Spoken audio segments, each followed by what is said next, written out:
MIT से मैं बेंगलोर के हिंदुस्तान एरोनॉटिक्स लिमिटेड HAL में बतौर ट्रेनी दाखिल हो गया। HAL से जब मैं एरोनॉटिकल इंजीनियरिंग ग्रेजुएट बनकर निकला तो जिंदगी ने दो मौके मेरे सामने खड़े कर दिए और दोनों मेरी परवाज के देरीना ख्वाब पूरे कर सकते थे। एक मौका था एयरफोर्स का, दूसरा मिनिस्ट्री ऑफ डिफेंस में directorate of technical development and production का। मैंने दोनों में अर्जी भेज दी और बैक वक्त दोनों से इंटरव्यू का बुलावा आ गया। एयरफोर्स के लिए मुझे देहरादून बुलाया गया था और डिफेंस के लिए दिल्ली। मेरे दोनों मुकाम 2000 किलोमीटर के फासले पर थे। ये पहला मौका था मेरा अपने वसी और विराट वतन को देखने का। खिड़की पर बैठा मैं इस देश की सरजमीन को पांव तले से बहता हुआ देख रहा था। हैरान था कि उत्तर की तरफ सफर करते हुए एक ही मुल्क का लैंडस्केप कैसे बदलता चला जाता है। मैं एक हफ्ता दिल्ली में ठहरा, डिफेंस मिनिस्ट्री का इंटरव्यू दिया। इंटरव्यू अच्छा हुआ था। वहां से देहरादून गया एयरफोर्स सिलेक्शन बोर्ड के इंटरव्यू के लिए। 25 उम्मीदवारों में मैं 9वें नंबर पर आया। मेरा दिल बैठ गया, बहुत मायूस हुआ और कई दिन तक अफसोस रहा कि एयरफोर्स में जाने का मौका मेरे हाथ से निकल गया। मैं ऋषिकेश चला गया, दिल पर यह बोझ लेकर कि आने वाले दिन बड़े सख्त होंगे।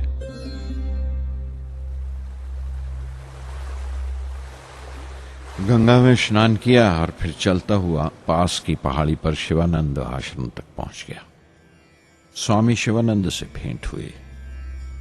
देखने में बिल्कुल गौतम बुद्ध लगते थे।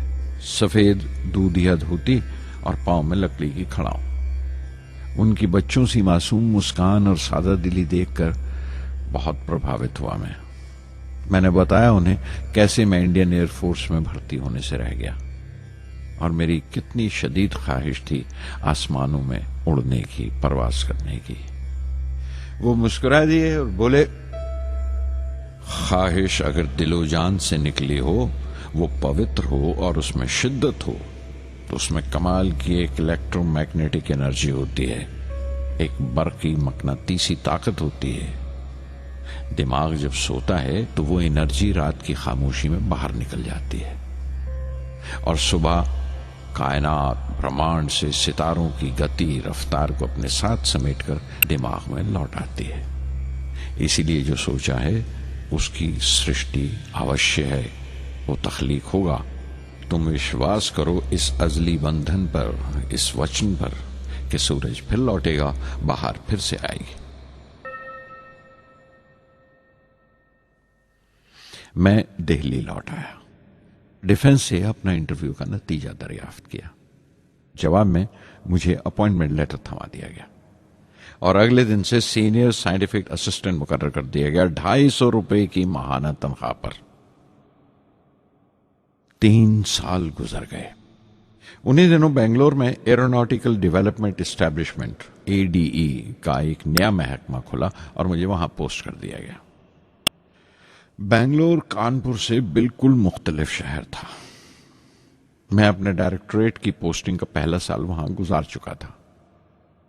दरअसल हमारे देश में ये एक अजीब तरीका है, एक अजीब सा ढंग है अपने लोगों को हद दर्जा तक निचोड़ लेने का, जो हमारे लोगों को इंतहा पसंद बना देता है। शायद इसलिए कि सदियों इस देश ने गैर मुल्की तहजीबों के जख्म भी खाए हैं और उन्हें अपने दामन में जगह भी दी है। अलग अलग हुक्मरानों से वफा करते करते हम अपनी हैसियत, अपनी यकताई खो बैठे हैं। बल्कि हमने एक और ही किस्म की खूबी पैदा कर ली है कि एक ही वक्त में रहम दिल भी हैं और बेरहम भी, हसास भी हैं और बेहिस भी। जितने गहरे हैं उतने ही सतही। ऊपर से देखो तो हम बड़े खुश रंग और खूबरू नजर आते हैं, लेकिन कोई गौर से देखे तो अपने हुक्मरानों की एक बेढब नकल से ज्यादा कुछ नहीं है। मैंने कानपुर में कल्ले में दबाए हुए पान वाले नवाब वाजिद अली शाह के नकलची बहुत देखे। और बेंगलोर में फिरंगियों के अंदाज में कुत्ते की जंजीर थामे टहलते हुए साहिबों की कमी नहीं थी। बेंगलोर में रहकर मैं रामेश्वरम के सुकून और गहरे शांत वातावरण के लिए तरसता था।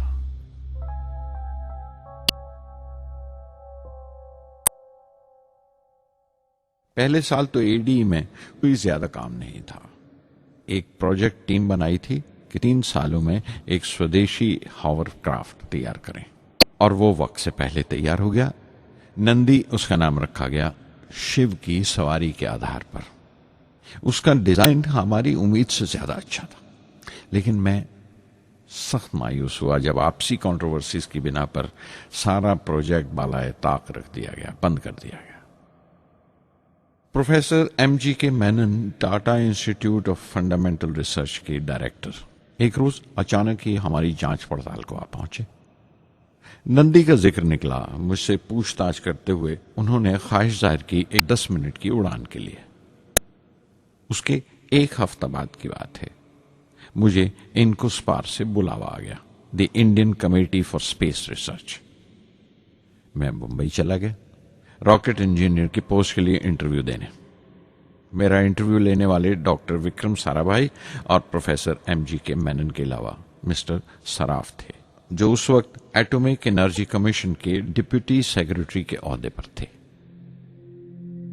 डॉक्टर साराभाई की गर्मजोशी ने पहली ही मुलाकात में मेरा दिल मोह लिया। अगले ही दिन मुझे खबर मिल गई कि मैं चुन लिया गया। मुझे इनकोस्पार में रॉकेट इंजीनियर की हैसियत से शामिल कर लिया गया था। सन 1962 के देरीना हिस्से में कहीं इनकोस्पार ने थुम्बा में इक्वेटोरियल रॉकेट लॉन्चिंग स्टेशन बनाने का फैसला किया।